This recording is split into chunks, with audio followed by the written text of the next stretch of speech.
Hi, this is Jim Ojula, the writer, director, co-producer, and special makeup and creature effects supervisor of Strange Nature, the new eco-horror film out in theaters now, and you are listening to Without Your Head.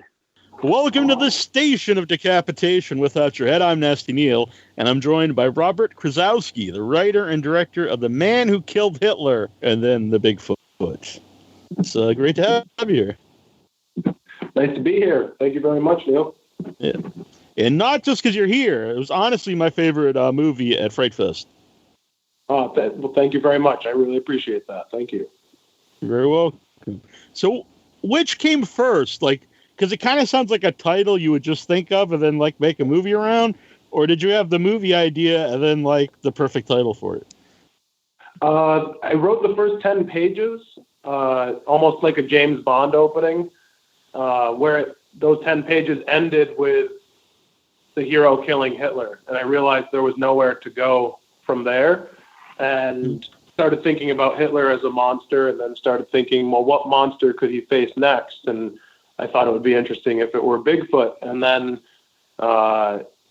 in doing that, I felt like, wouldn't it be neat if we tried to take that seriously and approached it as if these things could have actually happened, and how would they fit our timeline in a way that living in 2018, we'd have some belief that this could have happened. So it was kind of, those first 10 pages spawned all the ideas. And when I finished writing that night, I put the title on it, The Man Who Killed Hitler and then The Bigfoot. So that was there right from the beginning, but I hadn't figured out how I was going to tie all these elements together yet. Mm-hmm. When you say that about in a realistic way, because right away when I heard the title, I was like, this is a movie I want to see, but it's definitely totally different than the movie I expected, but I loved it. So do you think the title, it's in some ways, I think it could, it'll attract people, but I think some people it might put off the actual movie because they were expecting something different, and some people who would really like the movie might not watch it because of the title? I think no matter what we did, I put the title there because I felt like it said everything that it needed to say to let the audience make a decision as to whether they'd want to watch it or not. And I felt like it was just as tricky to give it a simpler title and then have the audience back into all this weirdness. So I felt like I just put it out there and let people decide whether that was something they wanted to see or not. And then I trusted the audience to adjust their expectations as the movie progresses and allow the movie to be the thing that it is.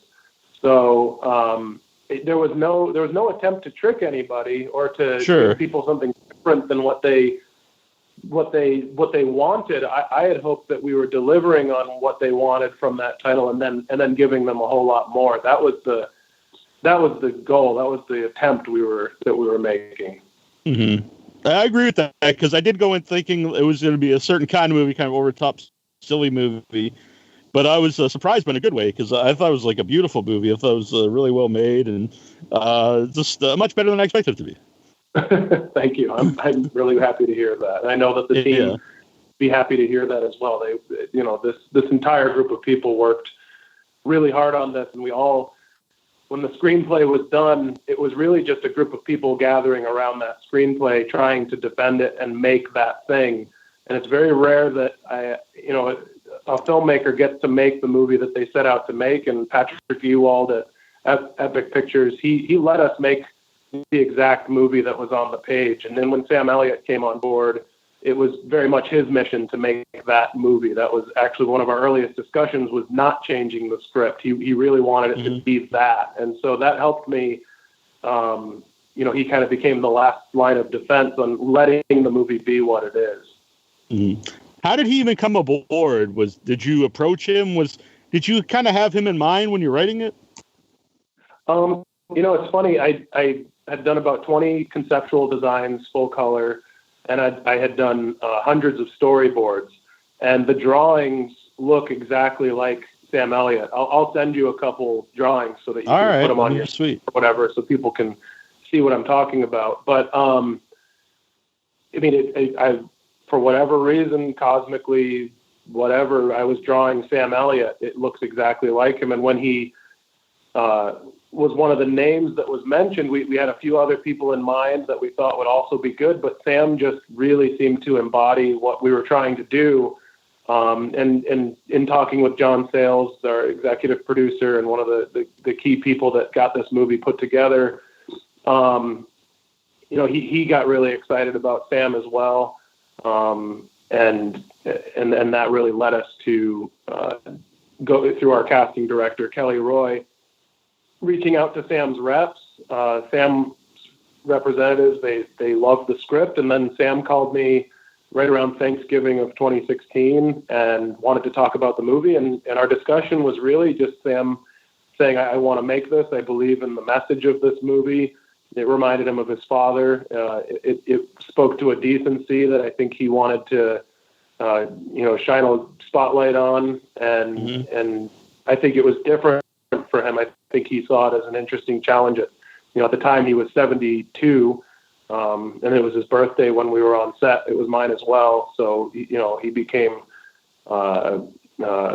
73 when we were shooting, and it was something that I think he hadn't said before in his career. Whatever this movie's trying to say, I think it was saying it in a different way. So I think it was a fun challenge for him, and also something that was stretching his legs because it was something he hadn't done anything like before. So once he came on board, that became just a big responsibility to deliver on the promise that we had all set out to make.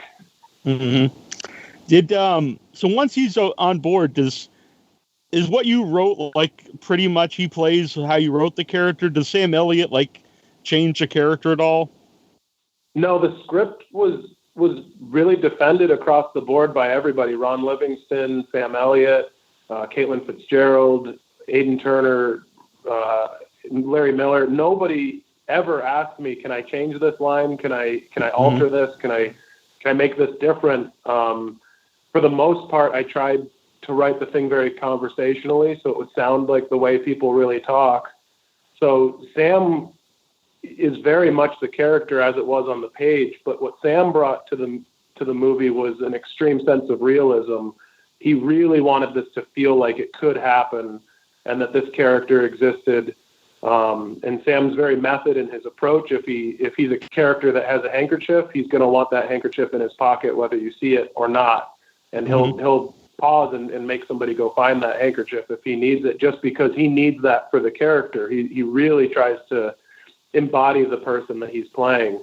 And so Sam's great contribution to the movie, besides the just beautiful performance, is he makes the whole movie feel more real, because he was expecting the crew to bring that level of realism in everything that they were doing. So we all stepped up to that. And I think when Sam and I had our conversations, the thing that I was also very interested in was kind of a magical realism with the fantasy elements and the monsters and some of the almost luck element of the movie, or the fact that this guy, anything he says he can do, he's able to do. And that's kind of like Bernard Malamud's The Natural, which was made into a movie with Robert Redford, where this character is almost mythic and gifted in some way that goes beyond normal humans. And I just wanted to touch on that a little bit and kind of have flashes of that throughout the movie. And that was something that was very different for Sam. I don't think he's played a character that has those kind of fantasy elements. So I was balancing the fantastic side and Sam was balancing the realistic side. And I think together that makes for a really unique tone. I haven't seen something quite like that. So, that's a testament to Sam's dedication to something that he hadn't really explored before, and just being totally game to try it. I like the tagline American myth, because it does seem kind of like a fable or something. And I think his character really represents, for me watching anyway, what America is, supposed to be about. Like, he sacrifices, pretty much his life to protect everybody and for the good of the world. Yeah, I was trying to in writing the thing, I know it's a tall order, but I was trying to write an American mythic, not unlike Washington Irving's The Legend of Sleepy Hollow or Charles Dickens' A Christmas Carol. I wanted Calvin Barr to kind of feel like a new age version of some of these mythic American characters. And I know that, Christmas Carol is not an American character, but, that was very much, I was trying to create an iconic character that felt like a story that could have been around for a long time and could be passed down and could almost be interpreted like as you might a parable. And so that was kind of part of the exercise of writing the script. And then in casting Sam, you get so much of that spirit that comes with him, because that's very much the type of person Sam is, and that's kind of the kind of filmmaking icon that he is. So he just brings that to the movie. So I mean, I don't know who else would have quite had that aura about him, I guess you would say. And then also there's a big inspiration from Norman Rockwell, and Sam kind of looks like he fell out of a Norman Rockwell painting, and so do a lot of the other characters in the movie. Mm-hmm. And I think, like, if I would tell someone, like, I think the movie's patriotic, they might think it's like this gung-ho kind of thing, but it's not. And also, like when you said about decency, if you could take, like, well, some of the things currently today, are maybe cruel and not decent, so it's not like a movie that knocks America either. It's kind of it doesn't go one way or the other. I think it's an American movie about what America should be about. It's very interesting. Yeah, I mean, I studied journalism at UMass before I got pulled away into a career ultimately in film, and so from wanting to pursue a career in journalism, I wanted to tell stories from the middle and come at them honestly, almost from a documentary perspective. And I know that sounds completely bizarre to try to apply that theory to this film, but I was trying really hard to tell an American story that spoke from the middle, where it's not so much just an American movie, it's a human movie. And that decency isn't just a decency that's indicative of Americans. It's what we should all be looking up to. And I was just trying to create a character that would share a lot of the frailties and fears that we all have, but also be this extremely able, courageous hero. And I thought that might be somebody to look up to. So it certainly has all the elements of what I think Americans aspire to be as a people and as a country, but it wasn't, I wasn't coming at it from a perspective of trying to make a patriotic fable. I was just trying to tell a story from the perspective of a soldier who had exchanged a lot in the service of others. And I think there's a lot of soldiers that are doing that right now. I think there are a lot of nurses doing that. I think there are teachers doing that. I think there are volunteers. And those are the people that I don't know if they're forgotten, but maybe we don't think about them as much as we should, because they're paying for a lot of the freedoms that we maybe take for granted. And that was something I was trying to shine a light on with this story. Yeah. And some you don't see a lot today, because we really live in like the age of the anti-hero. And it's nice to see like an actual hero, and it not to feel like it's like dated, even though it is about older days, but it doesn't seem like it's out of place. Right. And I mean, and I love movies like Unforgiven, which are just chock full of anti-heroes. And I think that has every bit as much to say about who we are as a people and who we are specifically as Americans, because we have this rich and complicated history. And so there's a place for that type of hero or anti-hero. But in this film, it was much more drawing from the Norman Rockwell idea of what a hero looks like, and that nobility and that decency. I grew up in a small town in Massachusetts, and I think that just kind of that imagery winds up in your bones, because as you're walking around, you see those paintings almost come to life in each season. And I wanted to try to reflect that old-fashioned decency and heroism in this movie. So that was certainly an attempt that the costume designers, Carol Cutshall and Michael Bevins, and the production designer, Brett Hatcher, we were all kind of in a unified front on that attempt. I too grew up in a small town in Massachusetts. Did you film it all in Massachusetts? The secret is that every single shot in that movie takes place about 10 minutes from my front door in Western Massachusetts. So it takes place all over the world. It takes place in Poland and Germany and Canada and small town Massachusetts, and really it's all just right here in Western Mass. The only time we ever drove about an hour and a half was to head to Lenox in the Berkshires for Hitler's Castle. And Hitler's Castle was the house, the boys' school from Cider House Rules. That's pretty wild. So when you see Hitler's Castle, it's the house from Cider House Rules. They shot the back of the building, which looks completely different, and we shot the front of the building, which looks more like a giant kind of Downton Abbey mansion or a castle of some sort. So they look different on each side, but when you see the interiors, you'll see some of that. Mm-hmm. So why is it the Bigfoot and not just Bigfoot? It's just because he's the last one. And I thought that if you're reading that title, it was just an opportunity. If I put the in there, it conveyed a little extra story. So I was trying to almost give a summary of the story again so that the audience knew what they were getting into.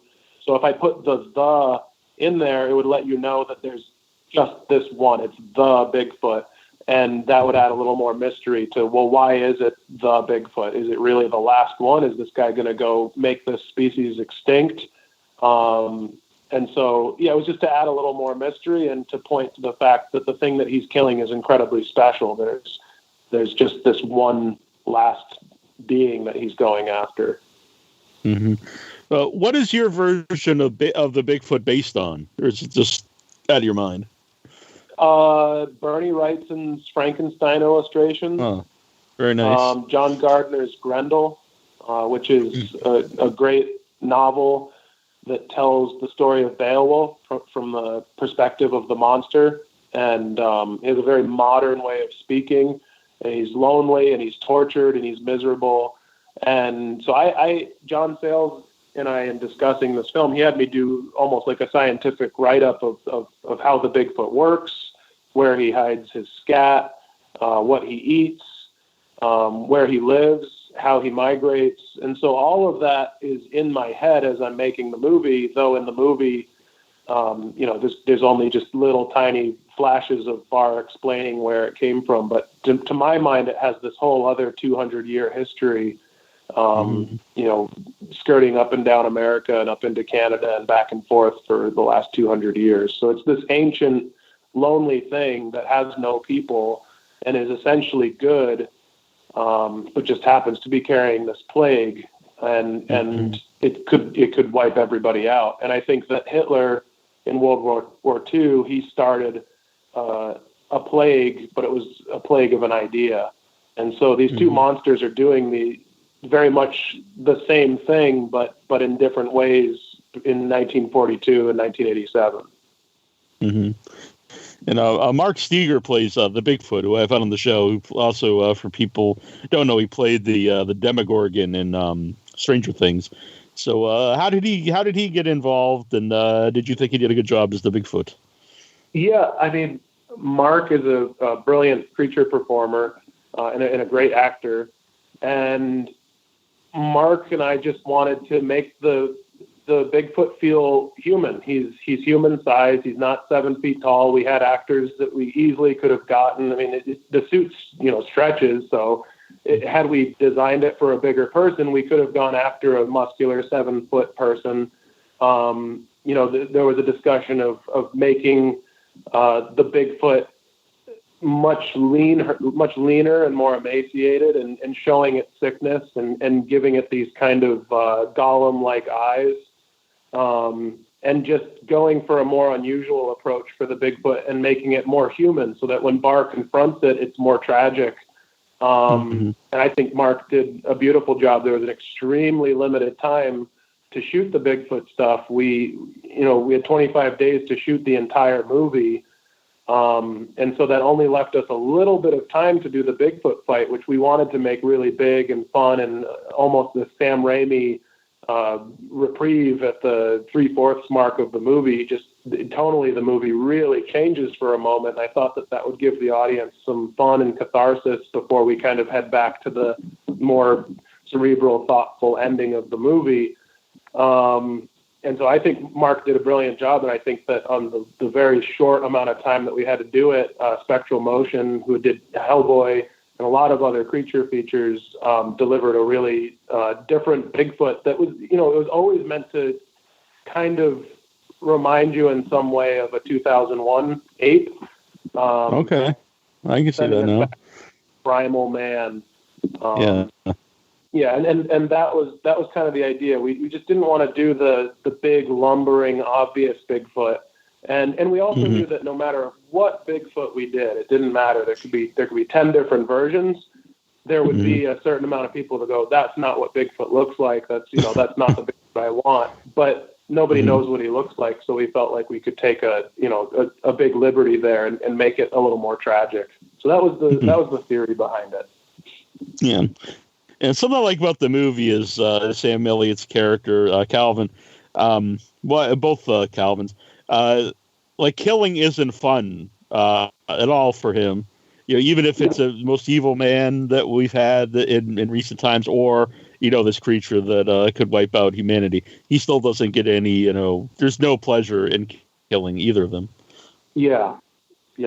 I just don't. Outside of somebody being a sociopath, I don't care who you are.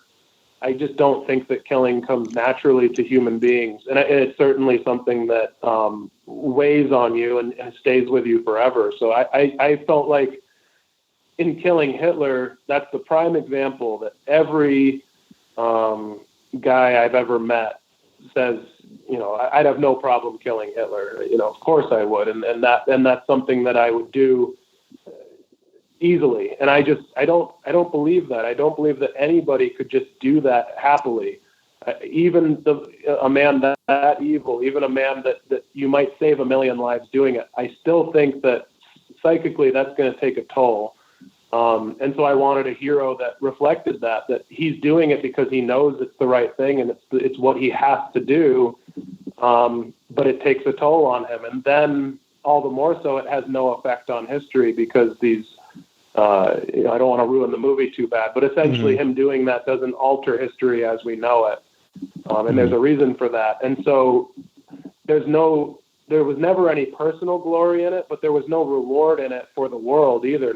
Nobody was saved because of it. So, there's a scene where Barr is walking past a bunch of prisoners being marched onto boxcars from many different faiths, and there's people that Hitler persecuted from all walks of life being marched onto these cattle cars, and that's a moment where Barr might have been able to do something that had an impact. There weren't that many guards there. He was incredibly able. He was in disguise. And so I think that these are the things that are really torturing him, is that he had opportunities to do something that had an impact, but he followed his mission through to the end, and he did this incredible thing that had no historical value. Mm-hmm. And like I said, not to spoil the movie, but there's a really powerful speech that he gives, which really, when I was watching it, kind of I got teary-eyed. I thought it was a great performance and very well written. So together is very powerful part of the movie. Thanks. Yeah, that was, sitting there watching that being photographed, and, I'm huddled up in a corner. Barr's house is my house. So when I'm sitting in a corner of my house watching Sam do this, and, with Ron Livingston there and Rizwan Manji, and they're just bringing so much seriousness and so much honesty to something that I think could have been preposterous, but it's these ideas of what Barr's talking about, the spread of Nazism and the spread of an idea, and him, just killing a man and that having no impact. Sam speaks it so truthfully and so powerfully that in this really bizarre movie that, like you said, it was starting to actually, move you. I don't think this movie, I don't think that people feel like a movie like this has any right to go to these places. And there are people that will never forgive me for not making it the exploitation movie that maybe they wanted. But if you open yourself up to it, I think that Sam's doing some really beautiful stuff, and there's some things to be said here that are worth saying. And I think that you can use a story like this as a parable, and if people will accept it on those terms, I think that there's something to be discovered here. But if somebody doesn't want to open themselves up to that, and that's just not what they're on board for, I can't blame them for that. I understand that's not the movie they're looking for.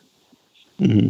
But I always think that's what a lot of great science fiction and genre movies or even stories have always been, throughout history, or parables for social commentary or whatever it is you're trying to say.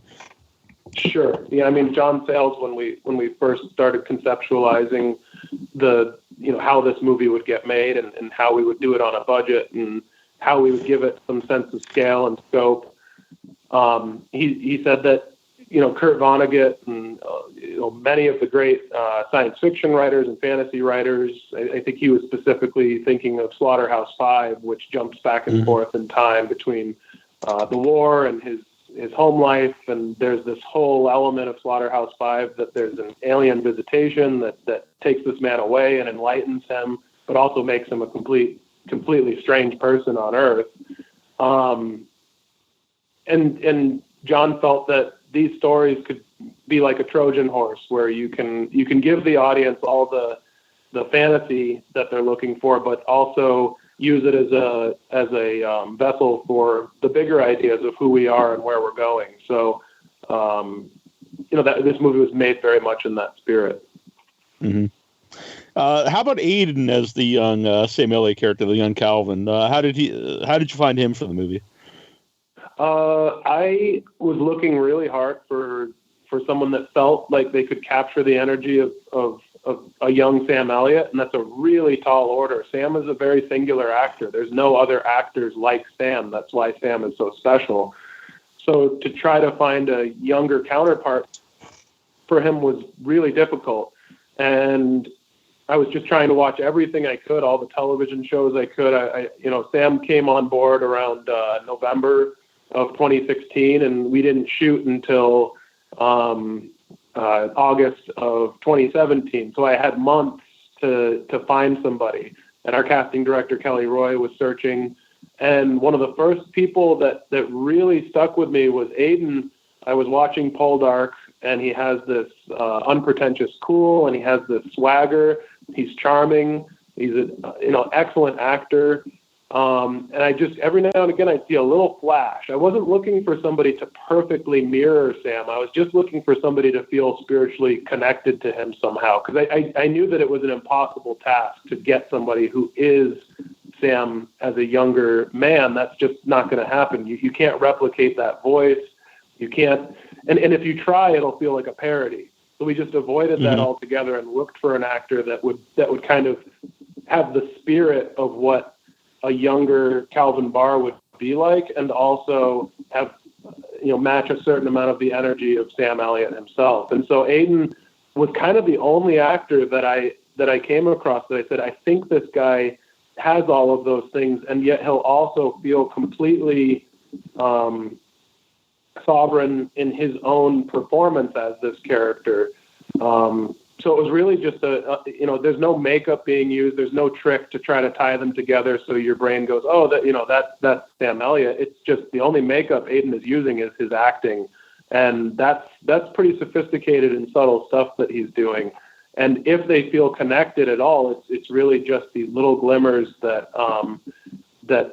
they each kind of discussed and then gently brought into their characters. So it's not a huge, massive connection between the two. It's much more subtle than that. And I much prefer that because I think if somebody was doing an impersonation, it would have annoyed people. Yeah, I totally agree with that. How about the Larry Miller character as his brother? Kind of my interpretation of that is he's kind of like kind of shows what what people are fighting for, like the soldiers are fighting for. He's like the guy that's back home and lives his life, and he's like a typical citizen. I don't know if that's what you're going for, but that's how I feel. Yeah, you hit the nail right on the head. Larry represents everything that Barr goes off to defend and protect and give people that kind of life, a life of general comfort and happiness and family and connection. And that's what his brother has. And I think Barr, though he's not necessarily a jealous person, and he certainly isn't envious, if there's anything that Barr looks up to, I think he looks up to the life that his brother has, and it makes him incredibly sad that that's something that he'll never know. And I think in the end of the movie, again, I'm trying really hard not to ruin too much, but I think at the end, that's Barr's attempt at connecting with that kind of American life. In what little, small, and subtle ways he reaches out and tries to have a connection. And so, yeah, that's exactly what Ed, again, if this is a metaphor or a parable or whatever this movie is, he represents that aspect of life. Mm-hmm. It's a really kind of bizarre, like a scene that totally works in the movie, though. It's kind of adds a little supernatural element with the Russian character, and I just wonder, like, where did that come from? Was there anything that inspired that with the whole shaving scene? Yeah, there's no Romanian superstition that I know of that connects to that. It was something that it's one of those scenes that kind of writes itself. I put the two characters in a tent together, and I thought that this Russian character was really interesting, and I wanted to say something about U.S.-Russia relations. I mean, each person in that tent represents their country. So Barr represents America in World War II, and Russia, and the Russian represents Russia in World War II. And there's this kind of uneasy alliance that's happening, and also this kind of dance of, can we trust each other? And you're going to have to play by my rules for me to trust you, and you're going to have to play by my rules for me to trust you. And then they both kind of enter this agreement and then go forth on a mission together. And then there's kind of this tease at the end of the Russian saying, you might think you knew me, which again is hinting at our complex relationship with Russia over the next 50 years or so. So again, it's being used as again, like a parable. So the scene in the tent just evolved as I was writing it. And I think I wrote it in one shot. The whole scene, I think I wrote in about a day and a half, and I never really went back and changed it. It just felt very organic. And then the idea of bringing the straight razor into it through this kind of superstitious rite that he does, which is all about being cursed. And I think that's something that Barr doesn't believe in at all, and it's something that the Russian totally believes in. And as Barr gets older, I'm sure that that's something he thinks about, is this notion of being cursed. And I don't think that he even sees it as a superstitious thing. I think Barr just kind of feels cursed in general. And there are certain elements in the movie, the stone in his shoe and the painting on his wall and the box under his bed, that all have this kind of magical realism about them, that all mean something, that as the movie progresses, they kind of reveal themselves. And some of them don't have clear-cut answers, so that as you leave the theater, you and your friends have something to talk about, so that the audience is able to interact with the movie rather than just being completely passive. I don't like movies that force the audience into a totally passive role. So the scene with the Russian was meant to engage the audience, get them thinking, and send the movie into a deeper layer about the war in general, and about, again, how we interact geopolitically, I guess. So there's the surface layer, which I think is totally enjoyable, this superstitious rite that he's doing, and then there's this underlayer that has like a background radiation of World War II in general. So that was the theory behind it. Yeah, and I like a movie too that makes you think, and also at the same time doesn't tell you what to think. It leaves, the whole movie itself, I think, leaves it up to you to figure out what you think it means, and I like that about the film, or any film in general that does that. I think audiences today are an individual people watching movies, they're hyper intelligent. They watch a lot of television. They can track a long story with lots of tiny little details. So I trust the audience to pepper in these little details, and then to also kind of let them be a writer in the movie, where I leave just enough open for their interpretation so that they can feel like they own a piece of the movie because they have their own rock solid opinion of what this means. And I think that I've talked to people who are filling in the blanks, and their theories are every bit as interesting as any that I could have just outright brought to the movie and said, clearly, this is what this means. And I think that that's when film becomes special, is when there's an interaction happening and the filmmaker gets out of the way. I mean, even in this interview, I'm answering as many of these questions as I possibly can, but I'm trying not to answer them so much that it takes the joy out of discovering a new movie. So that's the balance, even as I was making it, was to try to leave room so that the audience becomes kind of a secondary screenwriter on the movie, where there's just enough room for them to go have an interesting conversation with their friends or their father, or whoever they watch this movie with.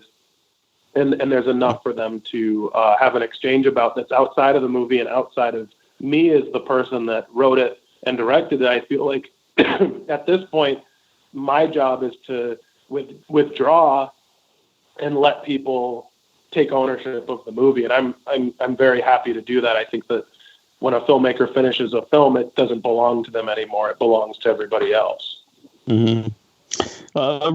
This is an odd thing, not necessarily about the movie, but when I was in London, I was with my friend Jason, and we had a long commute because I didn't realize that Woolwich was so far away from London. But anyway, so we're on the tube, and this was after we saw the movie, a couple days after, and there was a group of people that were headed to the carnival, and the one guy was very inebriated and was dancing around the train, and he took out this big giant bottle of Russian vodka out of his backpack, and I was like, that's a good kind, 'cause it's actually potato vodka. And then he started giving me shots and sharing shots, and I thought, how weird is that? Because it made me think of the movie and the scene with the Russian sharing drinks with a Russian, and I mean, that's great. Yeah, no, I mean, it's like you see in the movie, it was like this weird little prophetic moment for you. Yeah. So what was what has the reception been for the movie at Frightfest itself, and have you played it at other festivals? Yeah, we played at Fantasia to 800 some odd people, and they were just like a jubilant crowd cheering back at Sam in all of his heroic moments, and just generally, it felt like you were watching Star Wars or something. I mean, the audience was just so excited and having so much fun. And before the screening even happened, there were lines around the block. And every festival we've gone to, the movie keeps selling out, which is a total shock to me, because the movie is a slow burn, and it's essentially a drama. So, and people come see the movie, and there's a very audible reaction all through the movie. We saw it with 2,000 people in El Paso, Texas. And that was incredible because the audience was just so into it, and they were tracking all of the humor and all of the emotion in it. And I met people that were visibly moved after the movie, which is not something you conceptualize when you're writing it. I mean, when you're writing this stuff, there's a big part of you that thinks it may never even come to pass. And then over the last 2 years, piece by piece, this movie came together, surprising me at every turn. And I don't know how I can explain it, but being naive or having never done this before, I forgot that there would be a stage where you're sitting at a festival or whatever, watching it with tons of people. And that was just such a surreal experience to have this thing that is very much kind of a dream to me come out of my head. And then suddenly there's light on a screen projecting it, and Sam Elliott standing right next to you, and there's an audience sitting right next to you, and there's an audience cheering it on. That's really, really something. And then in England, it was, very, very similar reaction. They actually sat us in the press box with all of the English critics, and I could hear their reactions, which at first that's, very nerve-wracking experience, because you're sitting with the people that are essentially going to be judging the work. And I was sitting next to Aiden and Caitlin, and I was sitting with my wife and the composer Joe Kramer, and there was just a lot of joy up there. A lot of people, I think, experiencing something happily and enjoying the jokes and the sense of humor that the movie has. And then I met some of them after the screening, and then certainly the next day, a lot of them wanted to talk about the film, and they were moved by it. And that is, again, one of the things that you hope for as you're writing it, but I guess I'd forgotten that stage would come to pass. So my answer is, it's been great and really surreal. Mm-hmm. And so where does it go from here? Once it does the festival runs. So we're in negotiations right now with a distributor that I'm excited about, and there seems to be there's good news on the horizon. They kind of asked me not to comment on it too much right now, and I really wish I could, but I can just tell people that I think they're going to get an opportunity to see it. And if you do get a chance to see it on a big screen, take your grandfather or your dad or your mom or somebody that you look up to and go see this with them. I think that you'll have a good time, and I think that you'll have a lot to talk about when it's over. I made this film in a lot of ways for my grandfather, who passed away just 3 months before we started shooting. He was a CB in World War II and one of the most decent people I knew, just a very happy person. He was always accentuating the positive. And, I would have liked for him to be able to see this, but also there was, that people making movies and all that, that's not what would have made him proud. He would have just had to have been proud of me for who I am. And I think, I think that he was, and I think that means more to me than getting to show him the movie. So, and I know that he's just proud of his entire family at large. And he was always looking for, he was never impressed with what people had, just who they were. And that's something that I've been thinking about a lot lately. In this new and strange phase that I'm in, where I'm doing interviews and talking to people about a film. Like I was saying earlier, there's just a lot of people that are making it so that we have the freedoms that we have to do and share these things. And I think I'm more grateful of that than ever. So that's something I've been thinking about a lot. Mm-hmm. How about your other family? Have they seen the movie? The rest of my family? Yeah. When we went to Montreal, a bunch of my close family got to go up and see that, and then my filmmaking family, who many of them I've been close to for 15 years or so. They've all gotten to see it for the most part with an audience, and I know they're really, a lot of my family worked on the movie in different departments, and I know that they're proud of the film and of the team at large. So it's been a great experience. Mm-hmm. I won't. And I saw Lucky McGee is one of the producers, and you worked with Lucky before on The Woman. How do you know him?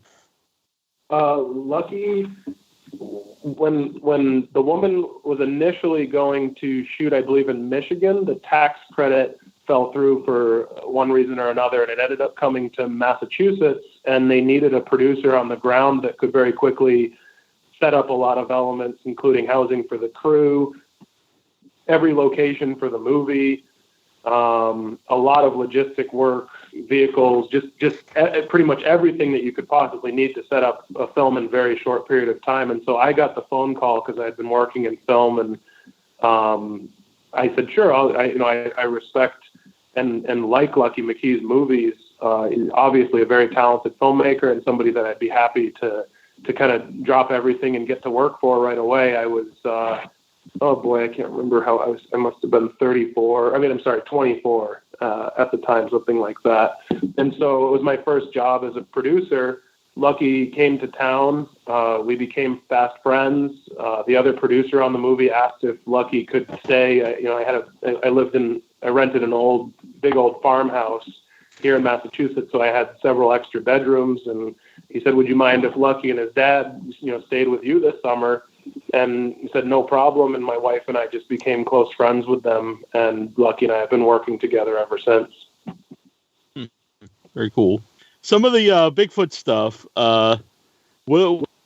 Was there any how physically demanding was that for Sam Elliott? Jared Burke had a stunt team there. There was a double for Sam for, the big throw into a rock. But for the most part, Sam really wanted to do as much of his stunt work as possible. So there was usually, if it was a big stunt, we'd have the stuntman do it as well. And then a lot of times when we were going through the footage, Sam's actual take of that ended up being the most real, just because of his age and his top body type and his body language. Sam sold a lot of that physicality so well that we ended up using a lot of it. So Sam was doing, every stunt that you see, Sam tried, I'd say, at least 3/4 of them, and we wound up using most of Sam's takes when he did it himself. So he was throwing himself into it. I mean, he was dangling off the edge of cliffs. He was climbing the edge of cliffs. He was doing everything that you see in that movie. Sam is doing that stuff. I mean, he was in better shape than most of us. It's incredible. I mean, it's an incredible thing. And you mentioned about, watching a movie with your grandfather or your mother and stuff. It is a movie that when I watched, I thought right away, I'd like my mom to see this movie because I think she'd love it. She's a big fan of Sam Elliott, but I think she'd also really dig the movie. Yeah, I mean, I hope she likes it when she sees it. And yeah, Sam is doing that thing that we all love from Sam in this movie, and he's also bringing a whole other level that I've never seen from Sam before in this movie. So I think there's all of that lovely humanity and all that goodness and all that charm that Sam has, and then there's this underlayer of extreme intensity that's almost scary in a couple scenes. I mean, I was sitting on set and Sam was so stern and so serious in a couple of those speeches and in a couple of those emotional moments that it just took the air right out of the room. Nobody moved. Mm-hmm. So this is your first feature. What's your background in making movies? Like, how did you get involved in producing? It's a long story, but the shortest version of it is that I did a comic while I was studying journalism at UMass called Elsie Hooper. And that was, several days a week. The comic was going into the UMass Daily Collegian. There were 30,000 kids reading it. I ended up creating a website for it, and it kind of gained a cult following on the internet. And some people in Hollywood had interest in making a movie of it, and that ended up getting pursued while I was working at a couple of newspapers. And I started screenwriting, and each year that went by, even though that film wasn't getting made, there was an active effort to get it made. So I was meeting people, and I was, finding new relationships. And I started doing script doctor work where I was working on other people's screenplays. And I was always writing all the time. And so it just slowly but surely, as I was doing this comic, I wound up kind of accidentally coming into a career in film. I mean, when I was 5 years old, I knew I wanted to make films. It was, seeing Raiders of the Lost Ark, and then a few years later seeing Matewan, the John Sayles movie. Those two movies really told me at my core I wanted to make films, but living in Massachusetts so far from LA, I just didn't think there was any hope that I could get into film. And so I tried to do what I felt was kind of the next best thing for me, which was I love to write. So I would work in journalism and go be a reporter. So I got kind of pulled into a career in film by surprise. Mm-hmm. And then I wound up doing a short film. I wound up doing a short film of Elsie Hooper, which is black and white and utilizes full-size puppets and a whole team of puppeteers hidden beneath the frame. And Douglas Trumbull and John Sayles, and John produced that, but Doug Trumbull saw that, and then he wound up becoming a producer on the film and bringing on the visual effects team. So it's just one of those things you can't really predict. It was just kind of piece by piece walked into that career. Mm-hmm. Is that any? Can people find that anywhere? The Elsie Hooper short. We had made it, and it was utilized as a tool to get this film made. It was kind of a proof of concept for me as a director to convince people that I wouldn't squander their money. Right. So it's not available on the internet right now, but I really should put it up. There's no reason that it's not out there. So I guess keep your eyes peeled, and I'll put it up sometime very soon. There's no, I mean, at this point it's certainly done its job. I think the only reason I haven't put it out there is I don't want to answer a million questions about why I'm not making that movie.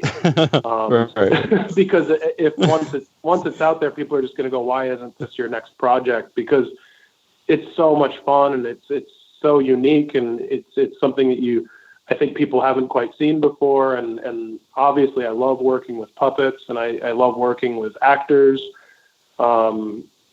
specifically that are able to puppeteer. It's just so much fun. But it's not what I want to do right away. So I think if I put that out there, it just signals to people that must be the next thing that I'm going to do. And people are really passionate about that comic. And whenever that comic kind of is updating, people expect me to be working on that movie. And I think I'll be ready to do that when I'm just ready to kind of just have a blast for a summer. And I'm not sure that that's the project I want to tackle right away. Yeah. I often wonder that about shorts, like, because I'll see them at, the festivals, and I always wonder what happens to them after that, because like you can't like put out like a 6-minute movie like on a DVD or something. I always wonder what happens to them, if they just kind of disappear, or I guess some people put them up on YouTube and whatnot, but a lot of them just seem to run through the festivals and then you never see them again.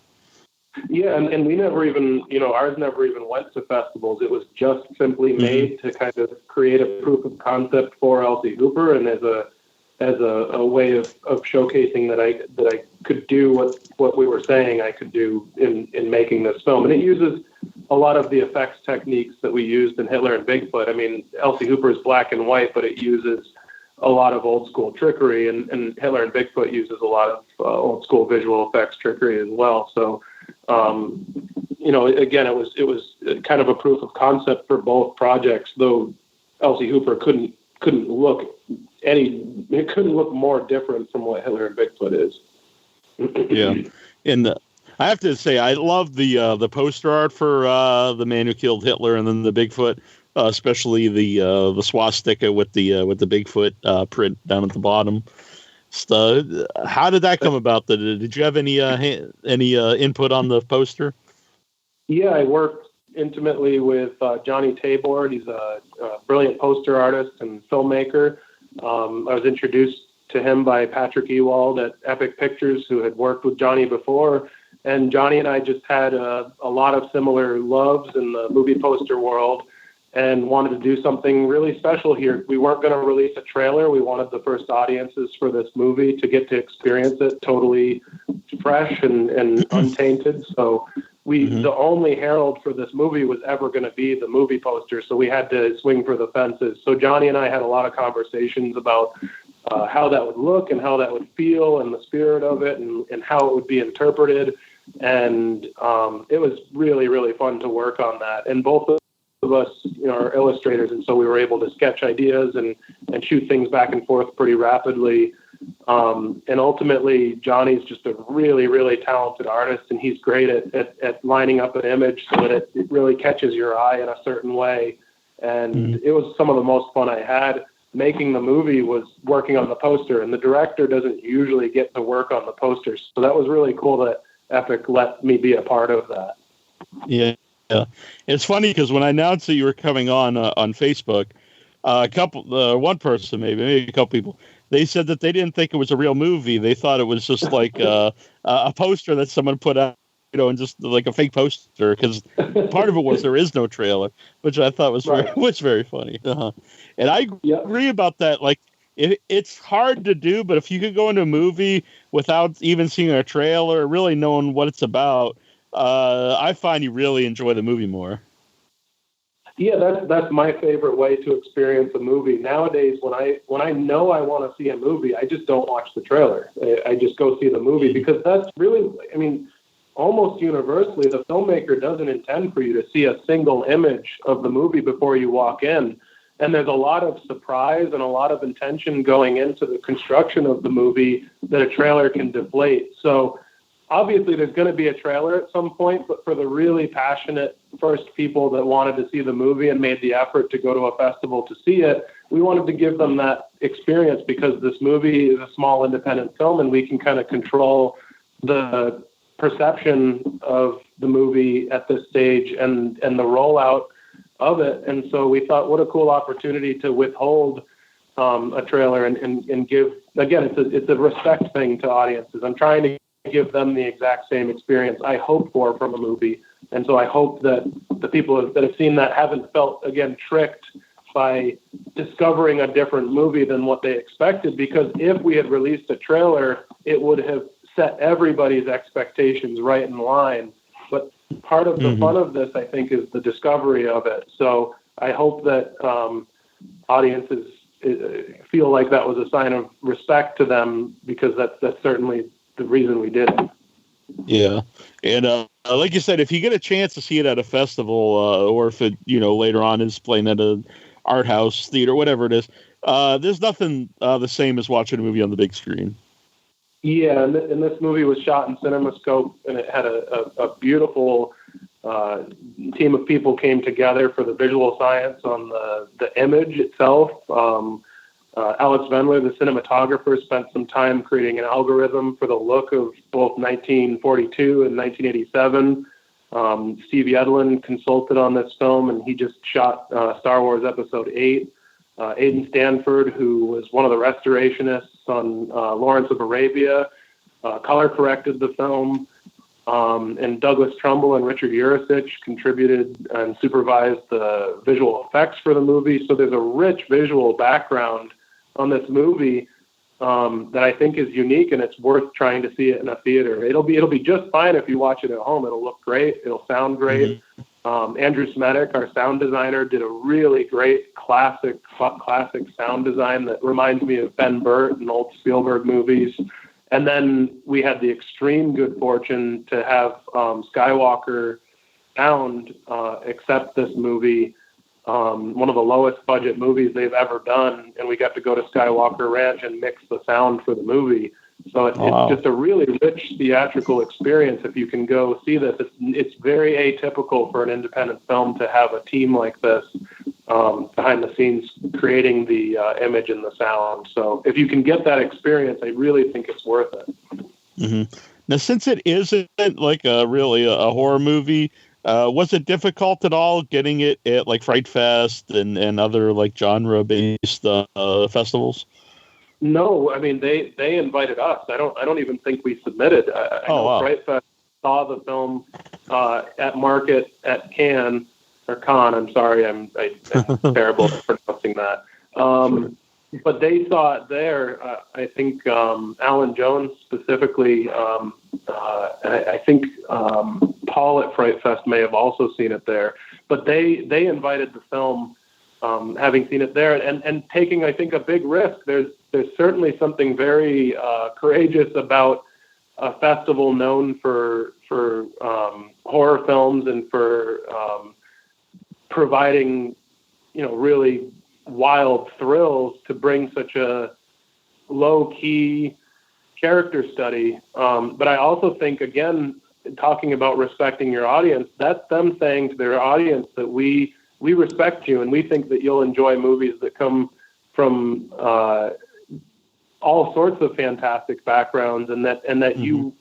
you might enjoy a movie like this. So I when we got the invitation, I just thought it was a really cool thing for them to think of us and to want us there. And so it was almost experimental in nature that we brought this movie there. Mm-hmm. So how can you follow the movie online or yourself? Do you have social media sites? Or? I personally don't have any social media. I know there's a Twitter that somebody at Epic must be running for The Man Who Killed Hitler and then the Bigfoot. You can read my comic at lchooper.com if you want to read it. And yeah, beyond that, I mean, just do a Twitter search of Hitler Bigfoot, and there's constantly people updating each other about it and talking about it. And then Aiden Turner has the most dedicated, amazing, numerous fan groups, and they are some of the biggest supporters of this film, and they just love and support Aiden, and so they sometimes know news before I do. So that's pretty amazing. Yeah. When you said about Google, it did kind of make me laugh because I was thinking, well, yeah, if you're going to Google The Man Who Killed Hitler and then the Bigfoot, there's probably not going to be like too many other things that pop up that aren't related. Yeah, I don't think that group of words has ever been used together in history, so you'll find it really easily on Google. Exactly. Well, I really appreciate you coming on. It was great to talk to you, and I absolutely loved the movie. Just because you're here, I thought it was fantastic. Thank you, Neil. Thank you so much. Hi, this is Reese Wakefield, star of The Grandson, and you're listening to Without Your Head.